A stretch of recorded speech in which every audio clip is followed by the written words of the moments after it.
নমস্কার, নিউজ 18 বাংলা ডিজিটালে আপনাদের সকলকে স্বাগত জানাচ্ছি। আপনাদের সঙ্গে রয়েছে আমি জুনেলা। প্রত্যেক দিনের মতো আজকেও আপনাদেরকে ছোট যদি ওয়েদার আপডেট দেবো, সেজন্য এই মুহূর্তে ফেসবুক লাইভে চলে এসেছি।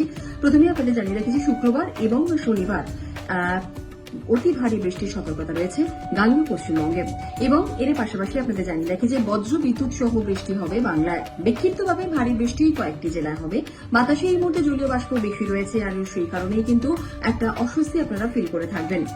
দক্ষিণবঙ্গে বিক্ষিপ্তভাবে অতি ভারী বৃষ্টির সতর্কতা রয়েছে শুক্রবার এবং শনিবার।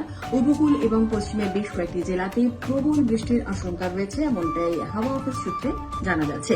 এর পাশাপাশি আপনাদের জানিয়ে রাখি যে দক্ষিণবঙ্গে ভারী বৃষ্টি হতে পারে পার্বত্য এবং সংলগ্ন জেলাগুলিতেও। মালদা সহ সব জেলাতে কিন্তু বজ্রবিদ্যুৎ সহ হালকা মাঝারি বৃষ্টির সম্ভাবনা থাকছে। অবশ্যই কলকাতার আপডেট দেবো আপনাদেরকে। কলকাতার আবহাওয়া আজকে কেমন থাকছে সেটা একটু জানিয়ে দিচ্ছি। আপনাদের বলে রাখি যে কলকাতায় কিন্তু ভারী বৃষ্টির সতর্কতা রয়েছে আগামী 72 ঘন্টায়। আজকে মূলত মেঘলা আকাশে থাকছে দিনভর। বজ্রবিদ্যুৎ সহ কয়েক পশলা বৃষ্টির সম্ভাবনা থাকছে শহর কলকাতায়। মাত্র সেই মুহূর্তে জলীয় বাষ্প বেশি থাকায় বৃষ্টি না হলেও কিন্তু আর্দ্রতা জনিত একটা অস্বস্তি আপনারা ফিল করে থাকবেন। শুক্রবার এবং শনিবার অর্থাৎ আগামীকাল এবং পরশুদিন, এই দুদিন শুক্র শনিবার বিক্ষিপ্তভাবে ভারী বৃষ্টির সম্ভাবনা থাকছে শহর কলকাতাতে। আর অবশ্যই কলকাতায় আজকে সর্বনিম্ন তাপমাত্রা কত রয়েছে সেটাও নিশ্চয়ই আপনাদেরকে জানাবো।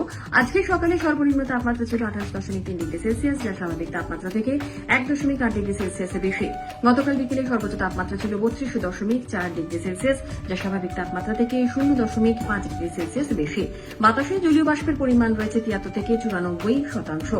আগামী 24 ঘন্টায় কলকাতা শহরে তাপমাত্রা থাকবে 27 থেকে 32 ডিগ্রি সেলসিয়াসের মধ্যে।